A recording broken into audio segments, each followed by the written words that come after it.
12ാം നിയമസഭയിലേക്ക് നടന്ന വാശിയേറിയ തെരഞ്ഞെടുപ്പിൽ 72% വോട്ട് രേഖപ്പെടുത്തി. വിവിധ കൗണ്ടിംഗ് സെന്ററുകളിലായി രാവിലെ 8 മണിക്ക് തന്നെ വോട്ടെണ്ണൽ ആരംഭിച്ചു.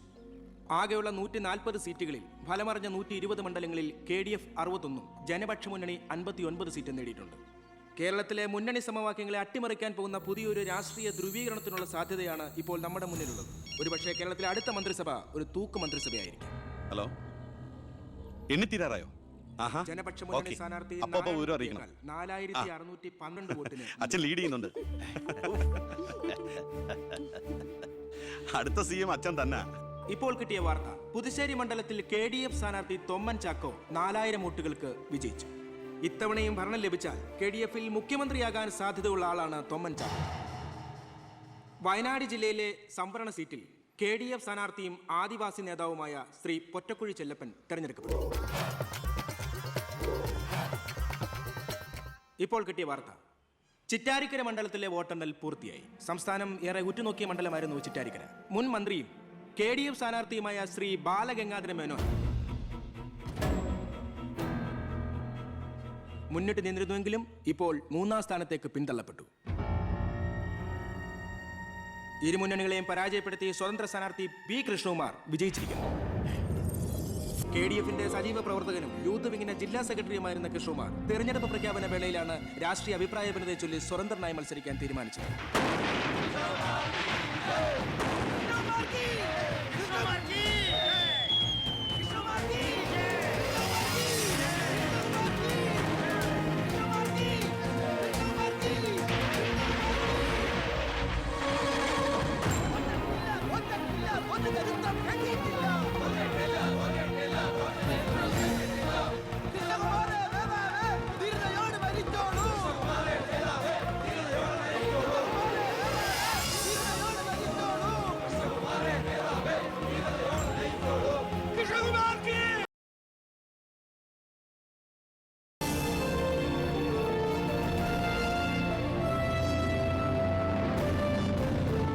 നമസ്കാരം. പ്രധാന വാർത്തകൾ.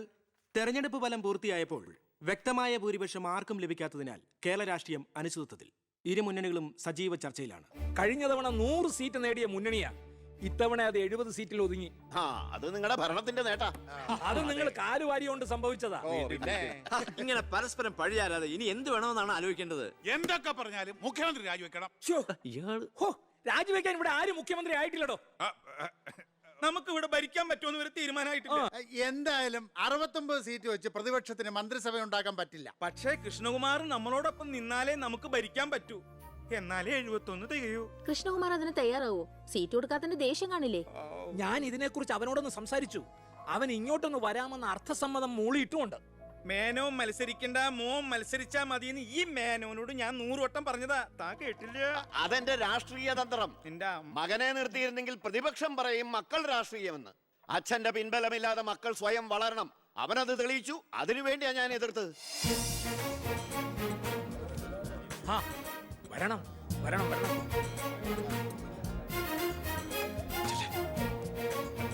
മിടുക്കൻ മിടുക്കൻ. എന്നോട് പിണക്കൊന്നും ഇല്ലല്ലോ. എന്തിന്? ഇത് പൊളിറ്റിക്സ് അല്ലേ? ഇവിടെ വേണ്ടത് സ്പോർട്സ്മാൻ സ്പിരിറ്റ് അല്ലേ? നീ ഇരിക്കടാ. അങ്ങോട്ടിരിക്കേ. വേണ്ട സാർ. കൃഷ്ണകുമാറിന്റെ പിന്തുണ ഞങ്ങൾക്ക് പ്രതീക്ഷിക്കാമല്ലോ അല്ലേ? ഞാൻ പിന്തുണച്ചാലേ KDF-ന് മന്ത്രിസഭ ഉണ്ടാക്കാൻ സാധിക്കുമെന്ന് എനിക്ക് നന്നായിട്ട് അറിയാം. ചെറുപ്പം മുതൽ പ്രവർത്തിച്ചു പോന്ന പ്രസ്ഥാനത്തിന്റെ കൂടെ നിൽക്കാൻ എനിക്ക് സന്തോഷമേ ഉള്ളൂ. പക്ഷെ ഒരു ഡിമാൻഡ് ഉണ്ട്. ആഭ്യന്തരം എനിക്ക് കിട്ടണം.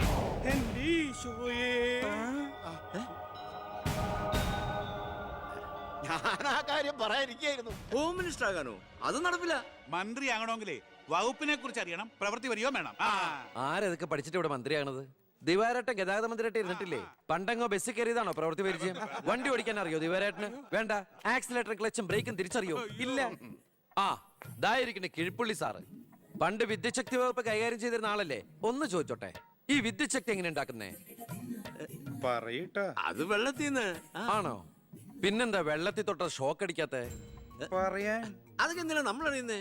സ്വിച്ച് ഇട്ടാ കറണ്ട് വരുന്നുണ്ടോ? അത് മാത്രം അറിഞ്ഞാ മതി. അതറിയില്ല. യവൻ പറയുന്നതിലും കാര്യമുണ്ടെന്നേ. പിന്നെന്താ ഷോക്ക് അടിക്കാത്ത? നമ്മളെന്തിനാ വല്ലവന്റെയും കാര്യം ആലോചിച്ച് തല ഉണ്ടാക്കുന്നേ? ഏതൊരു ജോലിക്കുണ്ട് യോഗ്യത ടെസ്റ്റ്. സത്യത്തിൽ മന്ത്രിയാകാനും വേണം ഒരു പരീക്ഷ. ഈ IAS IPS ഒക്കെ പോലെ IIPS, Indian institute of political science, അത് പഠിക്കണം. അല്ലെങ്കിൽ വേണ്ട. മിനിമം യോഗ്യത 10ാം ക്ലാസ് പാസ്സാവണമെന്ന് പറഞ്ഞാൽ ഇവിടെ ഇരിക്കുന്ന പലരും ഓടിപ്പോണ്ടി വരും. ഈ തെരഞ്ഞെടുപ്പ് എന്ന് പറയണത് തന്നെ ഒരു പരീക്ഷയാ. ആ പരീക്ഷ പാസ്സായവർക്ക് മാത്രമേ മന്ത്രിയാവാൻ പറ്റൂ. അതൊരു പരീക്ഷയല്ല സാറേ, പരീക്ഷണമാണ്. ഇവനെങ്കിലും ശരിയാവോ എന്നുള്ള ജനങ്ങളുടെ പരീക്ഷണം.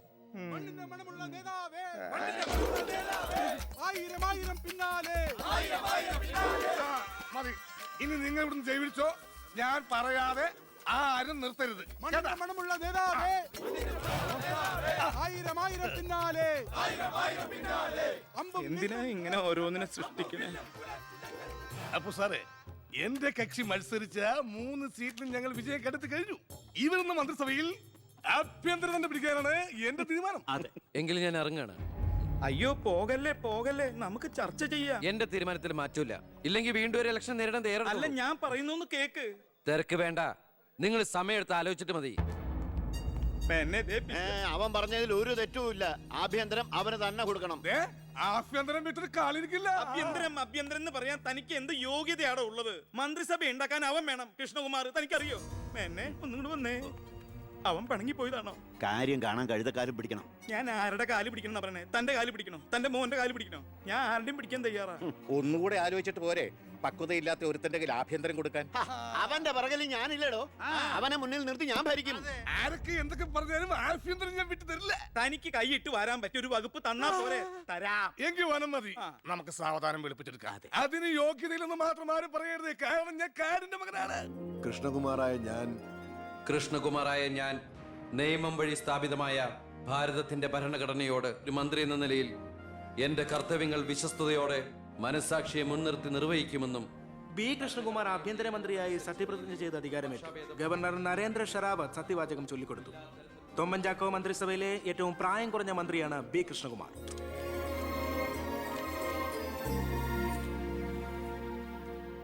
പുര കത്തുമ്പോൾ വാഴ വെട്ടുന്നു എന്ന രീതിയിലല്ലേ ഭൂരിപക്ഷം തികയ്ക്കാൻ ബുദ്ധിമുട്ടിയ KDF നിന്നും നിങ്ങൾ ആഭ്യന്തരമന്ത്രി സ്ഥാനം വില പറഞ്ഞു വാങ്ങിച്ചത്? എനിക്ക് കിട്ടിയ അവസരവും ഉപയോഗിച്ചു എന്നുള്ളത് ശരിയാണ്. അത് പക്ഷേ എന്റെയും കുടുംബത്തിന്റെയും സാമ്പത്തിക ഭദ്രത അരക്കെട്ടുറപ്പിക്കാനോ അധികാര ദുർവിനിയോഗത്തിനുമല്ല, മറിച്ച് എനിക്ക് കിട്ടിയ ഈ അധികാരം ജനനന്മയ്ക്കായി വിവേകത്തോടെ ഉപയോഗിക്കാനാണ്. അച്ഛനെതിരെ മത്സരിച്ചപ്പോഴുണ്ടായ മാനസികാവസ്ഥ? ഞാൻ അച്ഛനെതിരായിട്ടല്ല, അച്ഛന്റെ രാഷ്ട്രീയ നയങ്ങൾക്കെതിരെയാണ് മത്സരിച്ചത്. രാഷ്ട്രീയം വ്യക്തിനിഷ്ഠമല്ല. അച്ഛനെ തോൽപ്പിച്ചപ്പോൾ എന്തു തോന്നി? ഞാനല്ലോ തോൽപ്പിച്ചത്, ജനങ്ങളല്ലേ. രാഷ്ട്രീയക്കാർ കൊള്ളരുതായ്മ കാണിച്ചാൽ വോട്ടിങ്ങിലൂടെ പുറത്താക്കാൻ ജനങ്ങൾക്ക് അവകാശമുണ്ട്. അപ്പോൾ താങ്കളുടെ അച്ഛൻ ശ്രീ ബാലഗംഗാധരൻ ഒരു കൊള്ളരുതാത്തവരും അഴിമതിക്കാരും ഒക്കെ ആണെന്നാണോ ബഹുമാനപ്പെട്ട മന്ത്രി പറയുന്നത്? ഞാനൊരു വ്യക്തിയല്ല ഉദ്ദേശിച്ചത്. അച്ഛൻ കുറ്റവിമുക്തനാണെന്ന് തെളിയിക്കപ്പെട്ട താങ്കൾ ഈ മന്ത്രിസ്ഥാനം ഒഴിഞ്ഞ് അദ്ദേഹത്തിന് വീണ്ടും ഒരു അവസരം നൽകുമോ? അച്ഛൻ നിരപരാധിയാണെന്ന് തെളിഞ്ഞാൽ പാർട്ടി ആവശ്യപ്പെട്ടാൽ എന്റെ മന്ത്രി പദവിയും MLA സ്ഥാനവും ഉപേക്ഷിക്കാൻ ഞാൻ തയ്യാറാണ്. കുറച്ച് സമയം, ഒരുപാട് കാര്യങ്ങൾ. അപ്പോ നമുക്ക് വീണ്ടും കാണാം.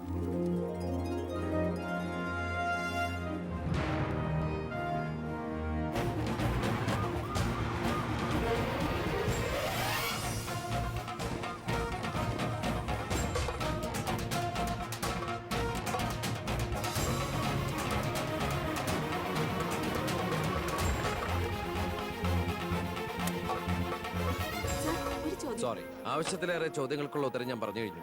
ഇനിയും ആവർത്തിച്ചാൽ വെറും വാചക കസർത്ത് നടത്തുന്ന ഒരു ഹോമിനിസ്റ്റായി പോകും ഞാൻ. പ്ലീസ് പ്രവർത്തിച്ച് കാണിക്കാനുള്ള സാവകാശം തരൂ. അപ്പൊ പിന്നെ കാണാം.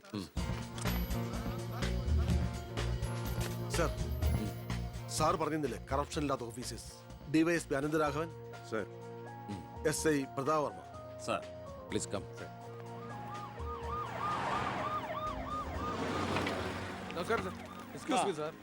ഈ മന്ത്രിസഭ കാലാവധി പൂർത്തിയാക്കും. ക്യാബിനറ്റ് മീറ്റിംഗ് കഴിഞ്ഞിട്ട് പറയാം. 5 കൊല്ലം ഞാൻ ഇവിടെ ഉണ്ട്. മീറ്റിംഗ് കഴിഞ്ഞിട്ട് പറയാന്ന് പറഞ്ഞില്ലേ? എന്റെ പേഴ്സണൽ പ്രൊട്ടക്ഷൻ വിങ് എന്ന പേരിൽ സാറും സാറിന്റെ ഗ്രൂപ്പും എന്നോടൊപ്പം ഉണ്ടാവണം സർ. അത് പക്ഷെ എന്നെ പ്രൊട്ടക്ട് ചെയ്യാൻ വേണ്ടിയിട്ടല്ല, ഈ നാടിനെ പ്രൊട്ടക്ട് ചെയ്യാൻ എനിക്ക് നിങ്ങൾ ആവശ്യമാണ്. എന്നെക്കാൾ ഉയർന്ന റാങ്കുള്ള എനിക്ക് കമ്മ്യൂണിക്കേറ്റ് ചെയ്യാൻ എളുപ്പം സാറുമായിട്ട്. പണ്ട് ലാത്തി ചാർജുകൾക്കിടയിൽ സാർ പലവട്ടം എന്നെ ലാത്തിയുമായിട്ട് പരിചയപ്പെട്ടിട്ടില്ലേ സാർ? അതല്ല സാർ, പിന്നെന്താ സാർ? ഒരു റിക്വസ്റ്റ് ഉണ്ട്. യെസ്. സാർ ഇനി എന്നെ സാറേന്ന് വിളിക്കരുത്. ഒരു മന്ത്രിയായെന്ന് കരുതി പെട്ടെന്ന് അപ്പനെ കയറി അവസരപ്പെട്ടാന്ന് വിളിക്കാൻ പറ്റുമോ? ഞാൻ സാറേന്ന് വിളിച്ച് ശീലിച്ചു പോയി. നാവ് അങ്ങനെ വഴങ്ങും സാറേ. ഗുഡ് മോർണിംഗ് ആ അയ്യർ സാർ, സർ. ഇവരുടെ പുതിയ പോസ്റ്റിംഗിന്റെ കാര്യം ഞാൻ DG-യോട് ഇൻഫോം ചെയ്തിട്ടുണ്ട്. Please take necessary steps. Okay, sir. Okay. Sure, sir. Hello, ഞാൻ പൗത്രനാ. നിന്റെ സത്യപ്രതിജ്ഞ ഞാൻ TV-യിൽ കണ്ടു. ഒരു യുവാവ് ഹോം മിനിസ്റ്റർ ആയിട്ട് നീ ശരിക്കും ഷൈൻ ചെയ്ത് കേട്ടോ. ആരുടെയെങ്കിലും മുമ്പിൽ ഷൈൻ ചെയ്യണമെന്ന ഉദ്ദേശത്തോടെയല്ല ഞാൻ മന്ത്രിയായത്. ആ പിന്നെ ഞാൻ നിന്റെ പെങ്ങടെ പേരിൽ ഒരു എസ്റ്റേറ്റ് വാങ്ങിയില്ലായിരുന്നോ? ഇവിടെ ഇപ്പൊ തേങ്ങയിടിയിൽ നടക്കുക. ഈ ഏരിയയിൽ കള്ളന്മാരുടെ ഭയങ്കര ശല്യമെന്നാ നാട്ടുകാർ പറയുന്നത്. നീ ഒരു 10-20 പോലീസുകാരെ ഇങ്ങോട്ട് ഏർപ്പാടാക്കണം. അവര് നിക്കട്ടെന്ന് കാവലിന്. അളിയന്റെ തേങ്ങയ്ക്ക് പ്രൊട്ടക്ഷൻ തരാനുള്ളതല്ല കേരള പോലീസ്. അവർക്ക് വേറെ ജോലിയുണ്ട്. മിസ്റ്റർ പൗത്രന് വേറെ എന്തെങ്കിലും പറയാനുണ്ടോ?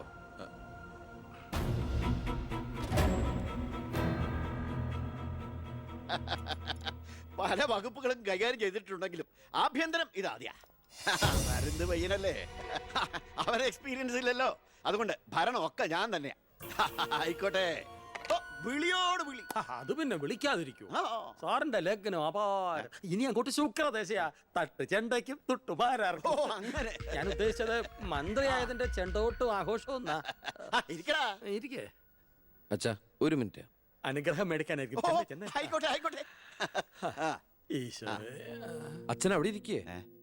ഇത് മന്ത്രിയുടെ കസേരയല്ലേ? ഇവിടെ ഇരിക്കേണ്ട ഞാൻ ഇവിടെ ഇരുന്നില്ലെങ്കിൽ അവിടെ പട്ടി കയറി ഇരുന്ന് ഇറങ്ങി.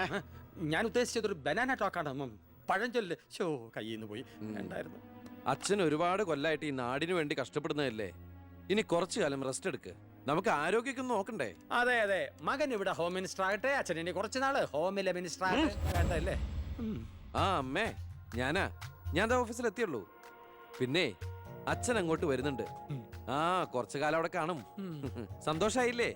അച്ഛന് ഇഷ്ടപ്പെട്ട ആഹാരങ്ങളൊക്കെ ഉണ്ടാക്കി കൊടുക്കണം. പാലടയും പ്രഥമനൊക്കെ ആയിക്കോട്ടെ.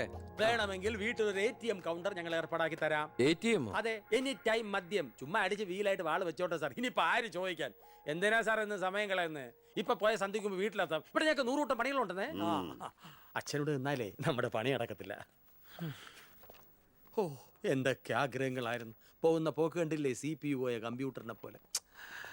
സർ, കളക്ടർ ഗോപിനാഥൻ കാണാൻ വന്നിട്ടുണ്ട്. വെയിറ്റ് ചെയ്യാൻ പറയൂ. കുറെ നേരമായി വെയിറ്റ് ചെയ്യുന്നു സർ. കുറച്ചേരം കൂടി വെയിറ്റ് ടയർ സാറേ. Okay sir. ഇയാൾ ആരാ? സ്വാമിനാഥൻ അയ്യർ, M.Com LLB, എന്റെ PA. അയ്യോ, അപ്പൊ ഞാനോ? താൻ വേറെ 8ാം ക്ലാസ്സും കുസ്തിയില്ല. അപ്പൊ എന്റെ പോസ്റ്റ്? എടോ, നിന്ന നിൽപ്പിൽ മറുകണ്ഠം ചാടിയ തന്നെ ഞാൻ എങ്ങനെ വിശ്വസിക്കാനാ? ഇനി തിരി അങ്ങോട്ട് ചെന്ന് അവിടെ വിശ്വസിക്കില്ല. അതെന്റെ കുറ്റമല്ല. അപ്പൊ ഞാൻ എന്ത്? താനെന്തെങ്കിലും ചെയ്യും. അയ്യോ,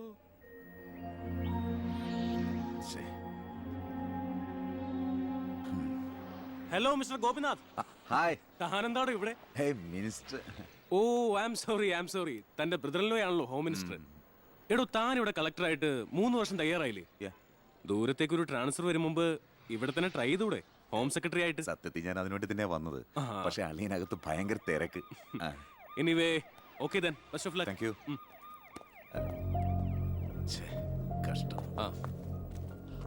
മണിക്കൂർ 2 ഞാൻ കാത്തു നിൽക്കുന്നത്. എന്തൊരു തിരക്കായിരുന്നളിയാ. കേറിയപ്പോ തന്നെ ഇങ്ങനെ ഫയലിലേ അളിയനും അച്ചമ്മയ്ക്കും വീട്ടില്. ഇത് ഹോം മിനിസ്റ്ററുടെ ഓഫീസാണ്. Call me sir. അങ്ങനെ വിളിക്കണമെന്ന് ഞാൻ പറയില്ല സർ. എന്തായാലും വിളിച്ചു പോയില്ലേ, ശീലായിക്കോട്ടെ. കണ്ടിന്യൂ ചെയ്തോളൂ. Anything official? No sir. Official meeting with the collector scheduled at tomorrow 10:30 AM. Okay, so see you tomorrow. Sir. സാറിന്റെ അമ്മായച്ചനല്ല ഇപ്പൊ മന്ത്രി, അളിയനാ. അളിയനാള് സ്ട്രെയിറ്റാ, വെള്ളച്ചിലൊന്നും നടക്കുകയല്ല. എനിക്കിട്ടും കിട്ടി തട്ട്. വിട്ടോ എന്തൊരു സ്ട്രിക്റ്റ്.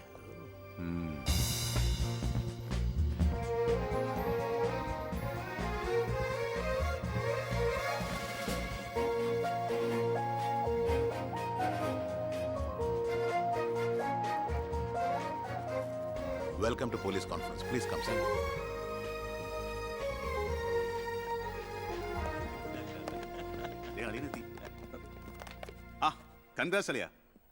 മിസ്റ്റർ DGP, നിങ്ങളുടെ പോലീസ് ഓഫീസേഴ്സ് ഹോം മിനിസ്റ്ററെ കാണുമ്പോൾ എങ്ങനെയാണ് ബിഹേവ് ചെയ്യുന്നത്? Mr. Harshan, don't you know as per protocol you have to salute your superiors? Salute the Home Minister. Sir. That's it. Keep it up.